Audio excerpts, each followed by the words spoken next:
और अब वक्त यूपी प्राइम का है। सीएम योगी आदित्यनाथ ने गोरखपुर में बीआरडी मेडिकल कॉलेज का निरीक्षण किया। इस दौरान सीएम योगी ने निर्माणाधीन सुपर स्पेशलिस्ट चाइल्ड इंस्टीट्यूट का निरीक्षण भी किया और सीएम ने इंस्टीट्यूट को 300 बेड का लेवल 2 और 3 अस्पताल का काम 30 अगस्त तक पूरा करने के भी निर्देश दिए। समस्या बचाव और उपचार को लेकर के व्यापक कार्य योजना इस समय युद्ध स्तर पर चल रही है। उत्तर प्रदेश में यद्यपि स्थिति काफ़ी हद तक नियंत्रण में है। आदरणीय प्रधानमंत्री जी के मार्गदर्शन में पूरे देश के अंदर कोविड-19 को लेकर के जो कार्य योजना बनी थी, जनता कर्फ्यू का हो, लॉकडाउन और उसके बाद अनलॉक की कार्रवाई, इन सब का अक्षरशः पालन उत्तर प्रदेश ने किया। देश की सबसे बड़ी आबादी का प्रदेश होने के बावजूद हम लोग काफ़ी हद तक उत्तर प्रदेश के अंदर इस इन्फेक्शन को रोकने में सफल हुए हैं।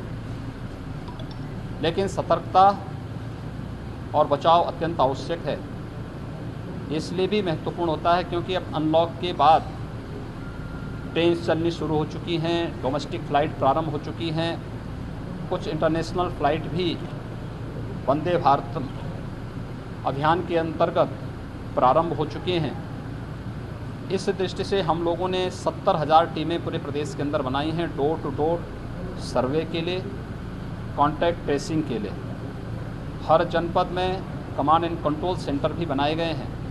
कोविड-19 के दृष्टि से जो इस पर हर एक व्यक्ति को हम ट्रेस कर सकें, हर सस्पेक्टेड केस का सैंपल लेकर के और उसका कोरोना की जांच कर सकें।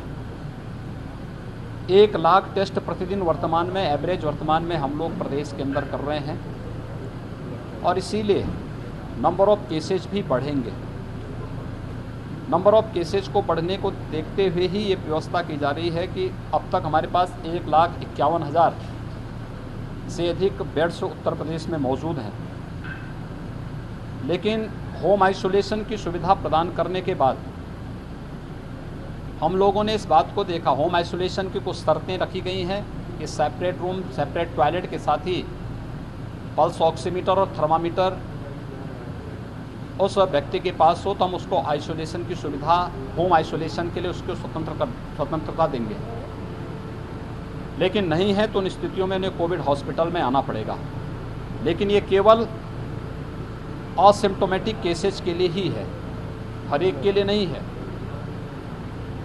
इस सब के बावजूद लेवल 2, लेवल 3 के हॉस्पिटल की आवश्यकता महसूस की जा रही थी। मैं कल इसीलिए यहाँ पर आया हूँ। गोरखपुर ये पूर्वी उत्तर प्रदेश, पश्चिमी उत्तर बिहार और नेपाल की तराई के एक बड़े भूभाग को अपने स्वास्थ्य की सेवाएं प्रदान करता है। यहाँ पर पहले से ही बीआरडी मेडिकल कॉलेज में 200 बेड का सुपर स्पेशलिटी ब्लॉक में डेडिकेटेड कोविड हॉस्पिटल चल रहा है। इस बाल संस्थान के भवन को भी 300 बेड का एक नया डेडिकेटेड कोविड हॉस्पिटल के रूप में बनाने की तैयारी के लिए मैंने विभाग को निर्देशित किया है। ये भवन निर्माणाधीन है। 30 अगस्त तक इसको हर हाल में निर्माण करने के लिए कहा गया, तैयार करने के लिए कहा गया है। मेडिकल एजुकेशन को यहाँ पे जो भी इक्विपमेंट आदि लगने हैं, ख़ासतौर पर वेंटिलेटर, हाई फ्लो नेजिल कनुला जो बहुत प्रभावकारी है इस कोरोना-19 में, तो उसकी दृष्टि से यहाँ पर उनको उन इक्विपमेंट की कमी न पड़ने पाए, किसी प्रकार की कोई दिक्कत न होने पाए। ये सब कार्यों के लिए dedicated 300 bedded dedicated Covid hospital Gorakhpur, Deoria, Kushinagar, Maharajganj के वासियों की दृष्टि से जो भी कोरोना पॉजिटिव केसेज आते हैं, क्रिटिकल केसेज आते हैं, उनकी दृष्टि से इसको तैयार करने के लिए कल ही मैंने कहा है। डिस्ट्रिक्ट एडमिनिस्ट्रेशन गोरखपुर को इसके लिए गोरखपुर का टीबी हॉस्पिटल जो एक नई बिल्डिंग बनी हुई है, 100 बेड का डेडिकेटेड कोविड हॉस्पिटल के रूप में उसको बनाने और उसमें लेवल 2 और लेवल 3 की सुविधाएं प्रदान करने के लिए कहा गया है। 30 अगस्त तक यहाँ पर इसके लिए भी उन्हें कहा गया कि मैन पावर की ट्रेनिंग इसमें बहुत आवश्यक होती है, तो ट्रेनिंग की कार्रवाई भी हमारी समयबद्ध ढंग से आगे बढ़ सके और जो भी अन्य कार्यक्रम करने इसको करते हुए यह कार्यक्रम हम कोविड-19 के खिलाफ चल रही इस लड़ाई को मजबूती से लड़ सकें। आज मैं इसीलिए आज इस डेडिकेटेड कोविड हॉस्पिटल का निरीक्षण करने के लिए स्वयं आया हूं कि 30 अगस्त तक इसको बना करके तैयार कर लें, जिससे अधिक से अधिक लोगों को बाहर न जाना। और उत्तर प्रदेश में कोरोना के केस तेजी से बढ़ रहे हैं, जिसे लेकर प्रदेश सरकार पूरी तरह अलर्ट है। सीएम योगी कोरोना को नियंत्रित करने को लेकर लगातार अधिकारियों को दिशा निर्देश दे रहे हैं। इसे लेकर यूपी सरकार के अपर मुख्य सचिव गृह अवनीश अवस्थी और अपर मुख्य सचिव स्वास्थ्य अमित मोहन प्रसाद ने प्रेस कॉन्फ्रेंस की। बीआरडी मेडिकल कॉलेज है, उनका निरीक्षण किया और वहां जो आईसीयू और बाकी L3 के बेड्स हैं उनको बढ़ाने का निर्देश वहां दिया है। आज कल मुख्य सचिव साहब ने कानपुर का भी दौरा किया है और कानपुर में जो आईसीयू के बेड्स हैं, L3 के बेड्स हैं, वहां उन्होंने निर्देश दिया है। आज मैंने स्वयं कमिश्नर और डीएम लखनऊ के साथ विभिन्न मेडिकल कॉलेजेस जो यहाँ पर हैं, KGMU है, बाकी प्राइवेट मेडिकल कॉलेजेस हैं और यहाँ जो अस्पताल है उनका निरीक्षण किया है। तो लखनऊ में भी बेड्स बढ़ाने का हम लोगों ने कार्य योजना तैयार की, जो सभी कार्य योजना आज मुख्यमंत्री जी के समक्ष हम लोग शाम को प्रस्तुत करेंगे। गृह विभाग के सूचना के अनुसार अब तक 1,82,615 FIR धारा 188 के अंतर्गत हुई हैं। कुल 3,63,462 लोग नामजद किए गए हैं। कुल 1,21,87,029 वाहन चेक करके 67,251 वाहन सीज किए गए हैं। चेकिंग अभियान के दौरान अब तक 61,90 लाख रुपया का शमन शुल्क जमा हुआ है। जो वाहन के परमिट आवश्यक सेवाओं के लिए हैं, 3,48,739 परमिट जारी किए गए हैं। कालाबाजारी और जमाखोरी के अंतर्गत 1,063 लोगों के खिलाफ 786 FIR दर्ज करते हुए 390 लोग गिरफ्तार किए गए हैं। 2199 लोगों के विरुद्ध संज्ञान में लेते हुए फेक न्यूज पर कार्रवाई की गई है। पिछले 24 घंटे में 11 मामले, 7 ट्विटर के, फेसबुक के 4 मामले आए हैं। इसके साथ साथ प्रदेश में अब 10,998 हॉटस्पॉट 11,600 थाना क्षेत्रों में हैं, जिनमें 14,000 से अधिक मकान हैं और 84,96,000 लोग चिन्हित किए गए हैं। इन क्षेत्रों में 44,773 जो है कोरोना पॉजिटिव केसेस हैं और इंस्टीट्यूशनल क्वारंटाइन किए हुए व्यक्ति 20,376 हैं।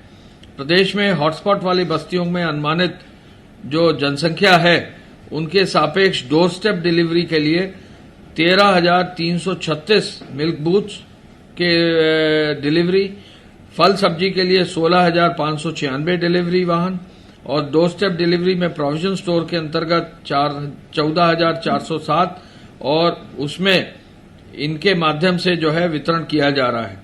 अभी इस समय 26 सामुदायिक किचन अभी भी चल रहे हैं। 18,61,000 लोगों को नए राशन कार्ड से जो है वितरण किया जा रहा है। उद्योग विभाग की सूचना के अनुसार अब तक 33,88,000 लोगों को 338 करोड़ रुपया की धनराशि दे दी गई है। निर्माण कार्यों के 17 लाख से अधिक श्रमिकों को द्वितीय किश्त 1,000 रुपये की दे दी गई है। प्रदेश में राजस्व विभाग के माध्यम से 1070 के माध्यम से जो कॉल्स हुई हैं, उनमें 1,19,434 कॉल में 1,18,904 कॉल्स का निस्तारण किया गया है। हम पुनः ये कहना चाहेंगे कि 2 गज की दूरी, मास्क है जरूरी। पूरे प्रदेश में जो है हर हालत में जो है लोग मास्क पहनेंगे तो परिवार को बचाएंगे, अपने को बचाएंगे और आसपास के सभी लोगों को बचाएंगे। कोरोना वायरस के संबंध में प्रदेश की स्थिति इस प्रकार है। विगत 24 घंटों में संक्रमण के 4,583 नए प्रकरण सामने आए हैं। इस समय एक्टिव इन्फेक्शन के केसेस की कुल संख्या प्रदेश में 49,347 है। जो लोग संक्रमित होने के पश्चात उपचारित होकर अपने घर वापस जा चुके हैं, उनकी संख्या अब 84,661 हो गई है। संक्रमित व्यक्तियों में से 2,230 व्यक्तियों की मृत्यु हुई है। कल प्रदेश में 97,911 सैंपल की जांच की गई और अब तक प्रदेश में 34,12,346 सैंपल की जांच की जा चुकी है। आप जानते हैं कि प्रदेश इस समय पूरे देश में हर दिन सर्वाधिक जांच कर रहा है और ये जांच आरटीपीसीआर, ट्रूनैट, सीबीनैट और रैपिड एंटीजन टेस्ट किट्स के माध्यम से की जा रही है। पूल टेस्टिंग के अंतर्गत 5-5 सैंपल के कल 3,083 पूल लगाए गए थे, जिनमें 522 में पॉजिटिविटी देखी गई थी और 10-10 सैंपल के 164 पूल लगाए गए थे, जिनमें 23 में पॉजिटिविटी देखी गई थी। कुल जो एक्टिव केसेस हैं 49,347, इनमें से वर्तमान में 21,758 होम आइसोलेशन में हैं और लक्षण विहीन हैं, घर पर रहकर ही स्वास्थ्य लाभ कर रहे हैं। अब तक 39,678 लोग होम आइसोलेशन में जा चुके हैं और इनमें से 17,920 लोगों का होम आइसोलेशन समाप्त हो चुका है।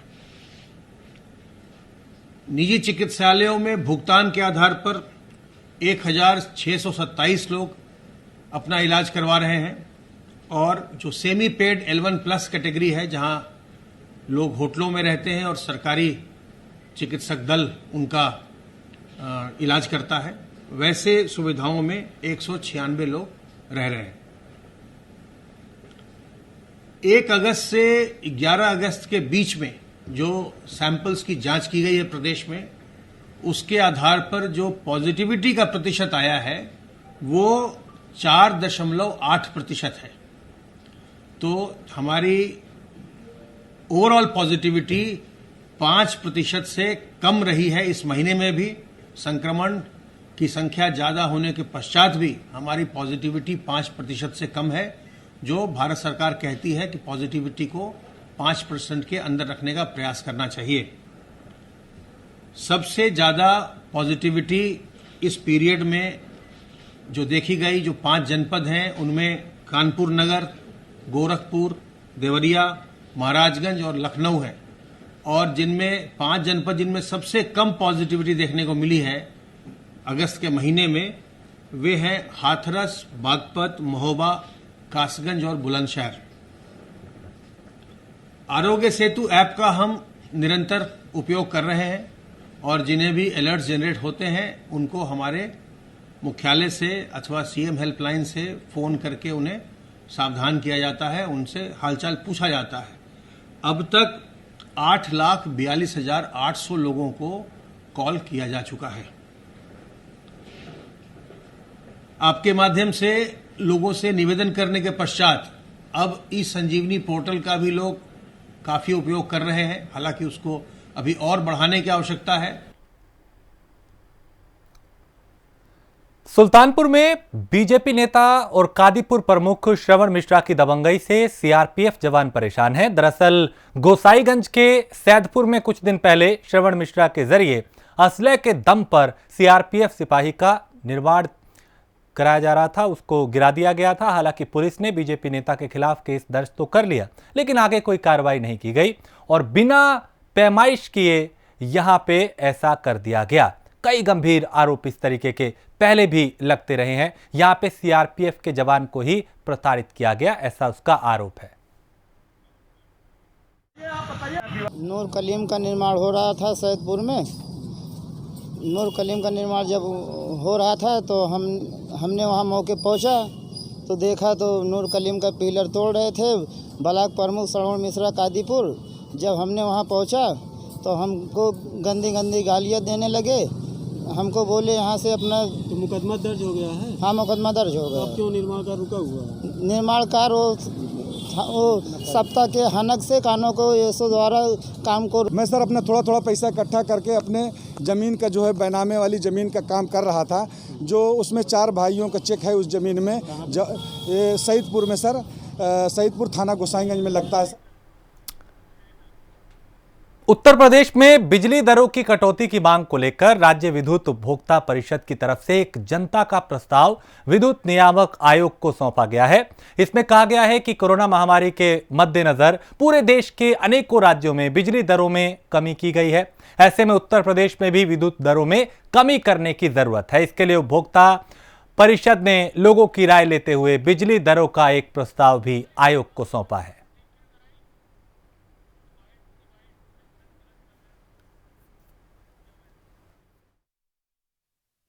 देखिए, कल हमने विद्युत नियामक आयोग में जो उपभोक्ता परिषद की तरफ से एक प्रस्ताव दाखिल किया। पहली बार हमने एक जनता प्रस्ताव दिया है। जनता प्रस्ताव देने का हमारा तात्पर्य इसलिए हमने दिया, इसके पहले जब टैरिफ बढ़ी थी तो विद्युत नियामक आयोग ने प्रदेश की जनता का बिजली कंपनियों पर 13,337 करोड़ रुपया निकाला था।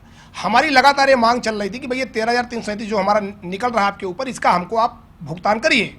तो अब बिजली दर जब बढ़ने की बात आई तो हमने कहा आप कह रहे हो कि 4500 करोड़ हमारा निकल रहा है बिजली कंपनियां और 13,337 हमारा निकल रहा है, तो हमने कहा 13,337 माइनस 4500 हुआ, जो लगभग बच रहा है 10,000 करोड़। 10,000 करोड़ के एवरेज में हमने एक टैरिफ स्ट्रक्चर दिया नियामक आयोग को कि जो हमारे घरेलू विद्युत उपभोक्ता हैं उनके फिक्स चार्ज को समाप्त कर दिया जाए, जो हमारे वाणिज्यिक उपभोक्ता हैं उनके मिनिमम चार्ज को समाप्त कर दिया जाए, और जो घरेलू का स्लैब वाइज हमने एक कैटेगरी जो आई बिजली दर कम करके एक प्रस्ताव नियामक आयोग को सबमिट किया। और नियामक आयोग के चेयरमैन से हमने मुलाकात की और हमने कहा महोदय ये जनता का प्रस्ताव है और ये आपके द्वारा जो पैसा निकाला गया उस पर आधारित है, तो इसके आधार पर प्रदेश के उपभोक्ताओं की बिजली दरें कम करें। और निश्चित तौर पर अब इस पर विचार होगा, इस पर सुनवाई होगी, देखते हैं कि आने वाले समय में क्या होगा। लेकिन आज अभी हमारी इस मुद्दे पर माननीय ऊर्जा मंत्री से भी हमने टाइम लिया कि इस महोदय मैं सरकार को भी इस प्रस्ताव देना चाहता हूँ, तो कल इसको हम उत्तर प्रदेश सरकार को भी माननीय ऊर्जा मंत्री के माध्यम से पेश कर देंगे कि महोदय बिजली दरें उत्तर प्रदेश में कम करें। तो कृष्ण जन्माष्टमी पर जहां सभी मंदिरों को सजा दिया गया, वहीं कोरोना के चलते प्रशासन ने श्रद्धालुओं को मंदिर न आने की अपील की। ऐसा ही कुछ हाल ग्रेटर नोएडा का भी रहा, जहां सूरजपुर के शिव मंदिर से कृष्ण भक्त नदारद नजर आ रहे हैं और इक्का दुक्का लोग ही मंदिरों पर दिखाई दे रहे हैं।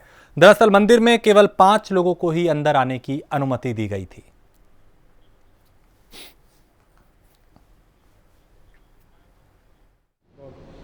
देखिए, इस वक्त हम खड़े हैं ग्रेटर नोएडा के सूरजपुर पुलिस लाइन शिव मंदिर में और आप मेरे पीछे देख सकते हैं कि आज कृष्ण जन्माष्टमी का महोत्सव मनाया जा रहा है, पर मंदिर पूरी तरह से सूने पड़े हुए हैं क्योंकि कोरोना महामारी जैसी बीमारी का ग्रहण पूरे त्योहारों पे लग चुका है। इस समय इस साल जो भी त्यौहार हिंदुओं के हों या मुस्लिमों को त्यौहार हों, उन सब पे कोरोना महामारी का पूरी तरह से ग्रहण लग चुका है।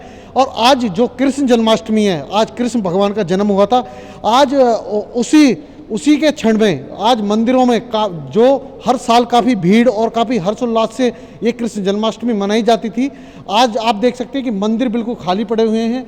और जो कृष्ण जन्मोत्सव है उसका भी जो आयोजन हो रहा है उसमें भी जो जिला प्रशासन की गाइडलाइन है वो तैयार की गई है। केवल 2 से 4 से 5 लोग तक ही मंदिर में प्रवेश कर पाएंगे और पूजा अर्चना कर पाएंगे। आइए हम जो मंदिर के पंडित जी हैं उनसे बात कर दें। पंडित जी, क्या नाम है आपका? यश के शास्त्री। पंडित जी, जो इस बार कोरोना महामारी के चलते हुए कृष्ण जन्मोत्सव का कैसा फीका त्यौहार पड़ रहा है, क्या कहना चाहेंगे आप इस बारे में? फीका तो है ये, हमारे यहाँ जो मंदिर का सिस्टम है अपने 2, 4, 5 आदमी से ज़्यादा हम नहीं लेते हैं और उसमें भी घंटा बजाना मना है, प्रसाद चढ़ाना मना है, जल चढ़ाना मना है, बिना मास्क का हम अंदर नहीं आने देते हैं और हाथ को सैनिटाइजर करके प्रवेश करते हैं। अपना प्रसाद ला करके चढ़ाइए, अपने प्रसाद लेकर जाइए। आज जैसे कृष्ण जन्मोत्सव जन्माष्टमी मनाई जा रही है पूरे विश्व भर में, भारतवर्ष में, तो आप उसके बारे में आज क्या कहना चाहेंगे कि किस तरीके से और क्या शुभ मुहूर्त रहेगा आज कृष्ण जन्माष्टमी मनाने का? आज भगवान का जन्म उत्सव मनाया जाता है मंदिरों में। एक दिन पहले जन्म सप्तमी का व्रत रखते हैं, दूसरे दिन में जो जन्माष्टमी होता है, रोहिणी नक्षत्र में भगवान का जन्म हुआ था और रोहिणी नक्षत्र का जो समय है 12 बजे से लेकर के 12 बजे से 12:45 तक का है। इस नक्षत्र में भगवान का जन्म, अभिषेक और मटकी तोड़ने का कार्यक्रम किया जाता है। ये देखिए, ये थे ग्रेटर नोएडा सूरजपुर में जो शिव मंदिर स्थित है उनके पुजारी। उन्होंने बताया कि करीब 12 बजे से 12:30 बजे तक जो शुभ मुहूर्त है उसके दौरान आप लोग सब पूजा कर सकते हैं। और आप मेरे पीछे देख सकते हैं कि लड्डू गोपाल की बड़ी खूबसूरत तस्वीर जिसको सजाया गया है और फल रखे गए हैं, साथ के साथ फूल मालाओं से लड्डू गोपाल को सजाया गया। आज इन्हीं का ही जन्मोत्सव है और बड़ी धूमधाम से पूरे उसमें मनाया जा रहा है। और कोरोना जैसी महामारी के चलते हुए सभी चीज़ों को गाइडलाइन रखते हुए उसी की तरीके से इस त्यौहार को इस बार मनाया जा रहा है, क्योंकि कोरोना महामारी ने सभी त्योहारों पे एक तरीके से कह सकते हैं कि अपना ग्रहण लगा दिया है। ग्रेटर नोएडा से नरेंद्र ठाकुर, प्राइम न्यूज, उत्तर प्रदेश। तो अलीगढ़ में जन्माष्टमी पर जहां मंदिरों को सजाया गया, वहीं कोरोना के चलते श्रद्धालुओं को मंदिर से दूर रखा गया। पुलिस लाइन स्थित कृष्ण मंदिर पर ही हर साल जन्माष्टमी के अवसर पर काफी भीड़ रहती है, लेकिन इस बार यहां पे काफी श्रद्धालुओं की कमी दिखाई दी। की जो जन्माष्टमी है, बिल्कुल आप देख सकते हैं कि तैयारियों का दौर भी बिल्कुल शुरू हो गया है। और उसके अलावा मैं इस टाइम मौजूद हूँ पुलिस लाइन के जो प्रांगण है, उसमें श्री कृष्ण की जो जन्माष्टमी है उसका त्यौहार बहुत हर्षोल्लास के साथ मनाया जाता था, लेकिन इस बार जो हर्षोल्लास है वो कहीं भी भक्तों में नहीं दिखाई दे रहा। और मेरे साथ में ज़्यादा जानकारी के लिए जो मंदिर के जो पंडित जी हैं, आइए जानते हैं उनसे कि क्या क्या इस बार जो दिक्कतें रहीं कोरोना काल के चलते मंदिरों में श्रद्धालु इकट्ठे नहीं हो रहे। उसके अलावा बात करें कि महत्वपूर्ण पहलू ये होगा कि ये पुलिस लाइन का वो मंदिर है जहाँ पे अक्सर तमाम अधिकारी आते थे पूजा अर्चना के लिए, लेकिन इस बार यहाँ पे बिल्कुल सारी सुविधाएं बिल्कुल सूनी पड़ी हुई हैं। और उसके अलावा तैयारियों का एक दौर शुरू कर दिया गया कि झालर लगा दी गई हैं, और उसके अलावा पुताई से लेके और तमाम तरीके का जिस तरीके से मैं कहूँ तो कि पूरी तैयारियां कर दी गई हैं, रंगोलियां, और उसके अलावा श्री कृष्ण का जो झूला होता है या पालना बोलेंगे वो भी पूरी तरीके से तैयार कर दिया गया। लेकिन अगर वहीं बात करें भीड़ की, तो मंदिरों में कहीं भी किसी भी तरीके की भीड़ नहीं दिख रही है। एकदम सीमित मात्रा में जो भक्तगण हैं बिल्कुल उपस्थित दिखाई दे रहे हैं। उसके अलावा मेरे साथ में मंदिर के जो पंडित जी हैं, जानते हैं उनसे कि क्या क्या इस बार समस्याएं रहीं। कि तैयारियां तो हालांकि पूरी कर ली गई, लेकिन भक्तों की कहीं ना कहीं कमी जरूर देखी जा रही है मंदिरों में। क्यों पंडित बताइए कि आम दिनों की अपेक्षा जो हर साल जन्माष्टमी का त्यौहार मनाया जाता था, इस बार क्या कमी रही और भक्तों के लिए क्या कहेंगे कि मंदिर में प्रवेश नहीं करेंगे? नहीं, ऐसा है कि महामारी का दौर चल रहा है और हम तो यही चाहते हैं कि भगवान जी से प्रार्थना करते हैं कि सभी अपने परिवार के साथ अपने घर पर आराम से मनाएं, और मनोकामना यही करते हैं कि सभी सकुशल रहें। उसके अलावा हर साल जो जन्माष्टमी मनाई जाती थी पुलिस लाइन में, काफ़ी धूमधाम से मनाई जाती थी, इस बार वो रौनक और वो हर्षोल्लास नहीं दिखाई दे रहा, क्या कहेंगे? नहीं, ऐसी बात है कि महामारी के चक्कर में सब लोग थोड़ा सा। बुलंदशहर पुलिस सुदीक्षा भाटी के गुनहगारों का पता लगाने में जुट गई है और सर्च ऑपरेशन चलाकर कई बुलेट बाइक को कब्जे में लिया है। सभी बाइकें औरंगाबाद कोतवाली में रखी गई हैं। बुलंदशहर एसएसपी की माने तो परिवहन विभाग की मदद से बुलंदशहर पुलिस जनपद के तमाम बुलेट मोटरसाइकिल को थाने में जमा करने में जुटी है। 10/8/20 को सुबह 8:50 पर औरंगाबाद थाना क्षेत्र के चरौरा मुस्तफ़ाबाद गांव की सीमा में एक दुखद सड़क दुर्घटना में सुदीक्षा भाटी की मौत हो गई। और उस समय उनका चचेरा भाई गाड़ी चला रहा था जिसका नाम निगम भाटी है, मोटरसाइकिल स्प्लेंडर थी। मौके पर एक चश्मदीद मिले हैं जिनका नाम हेमंत शर्मा है, चरौरा मुस्तफ़ाबाद के रहने वाले हैं। इनका कहना था कि सामने से आ रहे दूध के टैंकर के कारण बुलेट सवार ने अपने ब्रेक मारा और फिर पीछे से आकर के जिस मोटरसाइकिल से सुदीक्षा भाटी थी वो बुलेट में टकराई और एक्सीडेंट हुआ। सिर में हेड इंजरी आने के कारण उनकी डेथ हो गई। उनका चचेरा भाई जो था उससे बहुत मामूली चोटें आईं और हॉस्पिटल में उसे तत्काल भेजा गया पुलिस के द्वारा। हॉस्पिटल पर जो बयान उसके भाई से लिया गया जितेंद्र। अलीगढ़ में कार्यकर्ता के केस को लेकर गोंडा थाने पहुंचे इगलास के बीजेपी विधायक राजकुमार सहयोगी की पुलिस से झड़प हो गई। विधायक ने एसओ पर बदसलूकी का भी आरोप लगाया।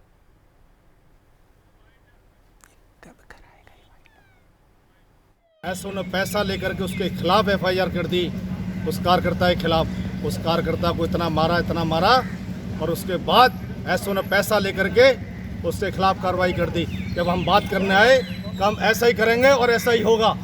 आज का क्या प्रकरण है सर? आज हम बात करने आए तो हम 3 दरोगा हमारे पे मारने पड़े। मेरे ऊपर देखिए सारे कपड़े फाड़ दिए 3 दरोगाओं ने, जैसे देवेंद्र था, विवेक था और स्वयं ऐसा तीनों मेरे पे चिपट के मारने के लिए। पुलिस से मारपीट आपने भी किया? नहीं, हम तो बात करने के लिए आए थे, हमने नहीं मारा, उन्होंने हमको मारा है। अब आप क्या चाहते हैं सर? न्याय, जनता और कार्यकर्ता के साथ न्याय होगा तभी हम मानेंगे, ऐसा नहीं मानने वाले।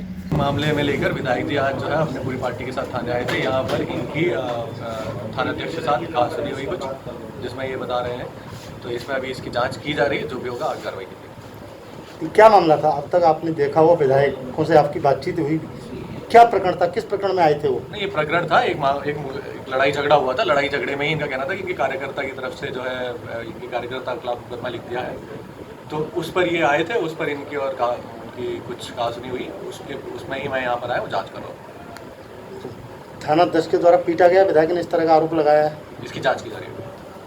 कारण क्या है जी? मेरी स्वयं की चाची एक्सपायर हुई थी, मैं अपने गांव में था, मेरा गांव यहाँ से थोड़ी दूरी पर है, 3 किलोमीटर दूरी पर, लेकिन विधायक जी किसी एफआईआर को लेकर आए, विधायक जी के साथ बदतमीजी हुई, जाति सूचक शब्द बोले और उसके बाद बदतमीजी कुर्ता फटा इनका, ये बदतमीजी करी। उसके बाद हमने मुनीराज जी से और डीएम से बात की, हम थाने आए, मंत्री जी हमारे दलबीर सिंह जी आए, विधायक अनूप प्रधान जी, सब है यहाँ पर, पार्टी पूरी संगठन है। अभी हमारी बात हुई, किसने की है? ऐसो से बदतमीजी हुई है, वो दिखाई दे रहा है आप लोगों को, उस पर कार्रवाई होगी 100%। नागरिक उड्डयन और अल्पसंख्यक कल्याण मंत्री नंदगोपाल नंदी अयोध्या दौरे पे पहुंचे, जहां उन्होंने अयोध्या में हो रहे विकास कार्यों का जायजा लिया। इस दौरान उन्होंने कहा कि अयोध्या में हवाई पट्टी का बड़े स्तर पे विकास किया जा रहा है। नंदगोपाल ने यह भी कहा कि नवविकसित एयरपोर्ट 777 और डबल डेकर विमान की उड़ान की क्षमता वाला बनेगा और एयरपोर्ट 600 एकड़ क्षेत्रफल में विकसित किया जाना है। भगवान रामलला के दर्शन करना, हनुमानगढ़ी दर्शन करना और यथा प्रस्तावित मर्यादा पुरुषोत्तम श्री राम हवाई अड्डा का जो पहले एक छोटा हवाई पट्टी थी, अभी 600 एकड़ की ज़मीन पर विस्तार करके एक बहुत बड़ा एयरपोर्ट बनाना, जिस पे 777 जो डबल डेकर जहाज़ होता है वो भी उतरे। इसमें क्या प्रगति है उसके लिए भी अधिकारियों से बातचीत करना। 525 करोड़ रुपए स्वीकृत हुए, तो उसमें कितने पैसे खर्च हो गए और जल्दी और पैसे खर्च हों, उन्होंने बताया लगभग 300 करोड़ रुपए अभी तक खर्च किए जा चुके हैं। और इसी के साथ इस बुलेटिन में इतना ही। देश प्रदेश की बड़ी खबरों के लिए आप देखते रहिए प्राइम न्यूज़।